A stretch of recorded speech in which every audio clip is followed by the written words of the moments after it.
অনুশীলনী 6.2 প্ৰথম প্ৰশ্নটোত দুডাল ৰেখা দিয়া আছে, এডাল তিৰ্যকে পি কিউ কাটিছে, এটা কোণৰ মান দিয়া আছে 50 ডিগ্ৰী, এটা কোণৰ মান দিয়া আছে 130 ডিগ্ৰী। বাকী এক্স কোণৰ মান জানিব লাগে, তাৰমানে এক্সৰ মান উলিয়াব লাগে আৰু ৱাইৰ মান উলিয়াব দিছে। এটা আমি কেনেকৈ কৰিম? ইয়াত কিন্তু এ বি আৰু চি ডি সমান্তৰাল বুলি কোৱা নাই। পি কিউ এডাল সৰলৰেখা আমি চিত্ৰমতে গম পালোঁ। চিত্ৰমতে গম পোৱাৰ লগে লগে 50 ডিগ্ৰী আৰু এক্স এই দুটা ৰৈখিক জোৰ হ'ব। এডাল ৰেখাৰ ওপৰত দুটা কোণ উৎপন্ন হ'ল, এই দুটাৰ যোগফল 180 ডিগ্ৰী আমি জানো। সেইকাৰণে পি কিউ এডাল সৰলৰেখা হ'ল, তেতিয়া 50 degree plus x equal to 180 degree, এই দুটা ৰৈখিক জোৰ। এতিয়া এক্সৰ মান হ'ব 180 বিয়োগ 50 সমান 130 ডিগ্ৰী। এক্সৰ মান আমাক উলিয়াব দিছিল, এক্সৰ মান আমি পালোঁ 130 ডিগ্ৰী। একেধৰণে আকৌ ৱাই কোণৰ মান দিয়া আছে। চিত্ৰমতে আমি পাওঁ যে ৱাই আৰু 130 ডিগ্ৰী মান থকা কোণ, ৱাই মান আৰু 130 ডিগ্ৰী মান থকা দুটা কোণ বিপৰীত কোণ, আৰু ইতিমধ্যে আমি জানো যে বিপৰীত কোণ সমান। সেইকাৰণে ৱাইৰ মানো হ'ব 130 degree, Y equal to 130 degree. কি কাৰণে হ'ল? এই দুটা বিপৰীত কোণ হোৱাৰ কাৰণে। দুডাল ৰেখাই কটাকটি কৰিলে বিপৰীতমুখী যি কোণ উৎপন্ন হয় সেই দুটাক বিপৰীত কোণ বুলি কোৱা হয়। এতিয়া আমি কি পালোঁ?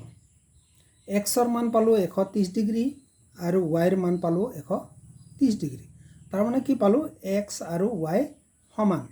এক্স আৰু ৱাই সমান।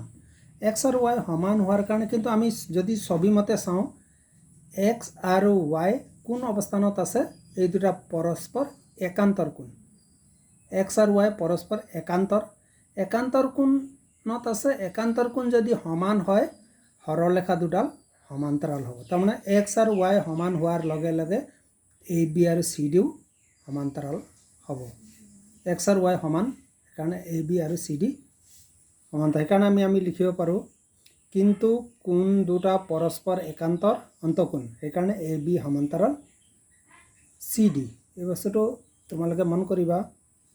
আচলতে প্ৰথম ছবিতে কি দি আছে? ইয়াতো ছবিত আমি ইতিমধ্যে যিবিলাক জ্ঞান পাইছোঁ জ্যামিতিৰ, যেনে ৰৈখিক জোৰৰ সমষ্টি 180 ডিগ্ৰী, সেইকাৰণে 50 আৰু এক্স এই দুটা যিহেতু ৰৈখিক জোৰ, এডাল সৰলৰেখাৰ ওপৰত দুটা কোণ উৎপন্ন হৈছে, কাৰণ এই দুটা যোগফল হ'ব 180 ডিগ্ৰী। এই বস্তুটো আমি লিখিলোঁ 50 plus x equal to 180 degree. ইয়াৰ পৰা এক্সৰ মান 30 ডিগ্ৰী, 130 ডিগ্ৰী।